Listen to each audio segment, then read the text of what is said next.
14 साल की एक बच्ची मुंबई के हॉस्पिटल के अंदर एडमिट कराई जाती है, जिसके पास सिर्फ लेडीज डॉक्टर, पुलिस ऑफिसर भी लेडीज और सफाई करने के लिए सिर्फ लेडीज ही जा सकती थी। जिसके पीछे का कारण सुन के आपके पैरों तली जमीन निकलने वाली है, क्योंकि कई लोगों द्वारा इस बच्ची के साथ इतनी हैवानियत दिखाई गई, जिसके बाद कोई भी मर्द इसके आसपास जाने नहीं दिया जा रहा था। आइए जानते हैं आखिरकार इस छोटी बच्ची के साथ क्या हुआ। नमस्कार दोस्तों, मेरा नाम है आर्यन चंदेल और आप देख रहे हैं नौलक्सर आर्यन। इस कहानी की शुरुआत होती है बनवाड़ी के एक पुलिस स्टेशन से, जब एक कपल पहुंचता है कंप्लेंट लिखवाने के लिए कि उनकी 14 साल की बच्ची स्कूल से घर नहीं लौटी और अब मिल नहीं रही है। इसके पीछे का सच यह था, बच्ची अपने स्कूल से छुट्टी के बाद घर लौट रही थी। गर्मी ज़्यादा होने के कारण वो थोड़ी देर स्टेशन के पास बैठ गई।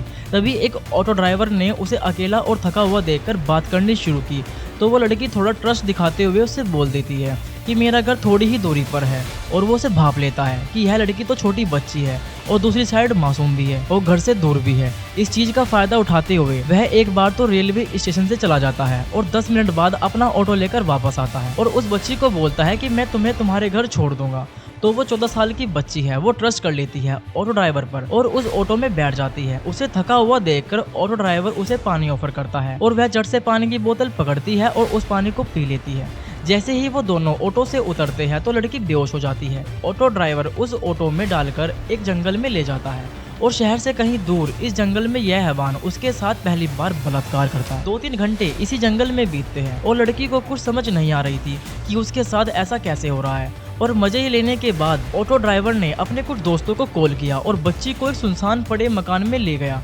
वहाँ मौजूद कई दरिंदों ने मिलकर उस बच्ची पर हैवानियत उतारी। मासूम बार बार रोती रही, पानी और खाना मांगती रही, लेकिन उसकी चीखें वीरान दीवारों से टकराकर रह गई। उसकी एक बात नहीं सुनी, जिसके बाद अगली शाम को उनमें से एक आदमी की इंसानियत जागती है और वो इस बच्ची को पुणे रेलवे स्टेशन पर वापस छोड़ाता है। और ये लोग अभी यह सोच रहे थे कि ये तो बच्ची है, क्या ही किसी को बताएगी और यह घर जाएगी और घर जाकर सो जाएगी। वो डरी रही, सहमती रही, रोती रही और बेंच पर बैठी रही। उसकी हालत देखकर रेलवे स्टेशन मास्टर और कुछ यात्रियों को शक हुआ। उन्होंने तुरंत पुलिस को खबर दी और चाइल्ड वेलफेयर से एक लेडीज आती है, जो आकर ट्राई करती है कि किसी न किसी तरह इस बच्ची से बातचीत की जाए। लेकिन वो बच्ची किसी भी तरह अपनी एक भी बात उनको नहीं बता रही थी। उसे डर था कभी उसके साथ यह दोबारा न हो जाए। वो लेडीज ऑफिसर बहुत ज्यादा स्मार्ट थी। उसने धीरे धीरे उस बच्ची का दिल जीत लिया, उसे ट्रस्ट दिलाया कि वो उसी के साथ है उसे और वह उसे घर लेके जाएगी।